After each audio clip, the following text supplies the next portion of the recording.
So, have you ever faced discrimination because of your asexuality? Well, I don't talk about this much on this channel because a lot of my comments, thankfully, are very positive on here.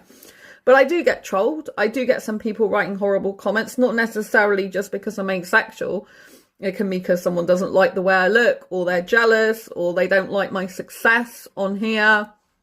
They don't like me speaking out. They don't like me being different. And for a whole host of other reasons, it's really their problem, not mine. Some of those people, most of them I block because they have no value on this channel whatsoever. If they can be mean to me, they can be mean to you. So the majority of which get hidden on this channel. You can't fully block someone, as in they can still look at your channel if you're a YouTube content creator. But they can't comment unless, of course, they create new profiles, which some of them do, and come back disguised as someone else, which I can usually work out. So this is some of the, horrible stuff that goes on behind the scenes. But in other ways I do get discriminated against is the fact that because of my asexuality, I feel when I'm working with some people in a business capacity, for example, I'm not going to name names, my posts don't get shared as much, and my content doesn't get promoted as much as other people's, because I think they get scared that, oh no, I can't put asexuality on my profile.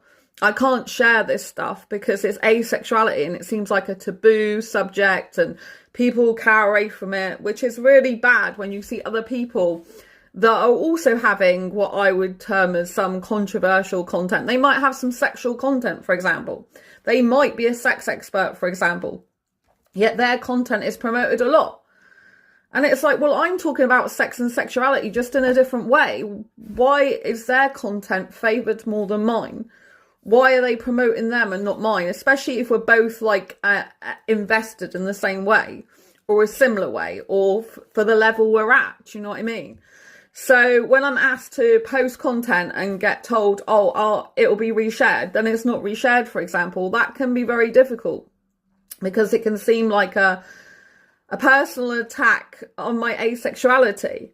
And when you see people putting you last at things and stuff like this, or restructuring in a way that doesn't allow you to go first on things and stuff like that, just because you're asexual, and they're like, oh no, it's too controversial, asexuality, we can't put that at the forefront. That really is difficult for me. But thankfully, if you remember, I was a keynote opening speaker at the 2-day Be and Become Summit, thanks to Rebecca Bitton. So I really appreciated her doing that. She put me as a headline first keynote speaker, which I loved. So there are good people in the world.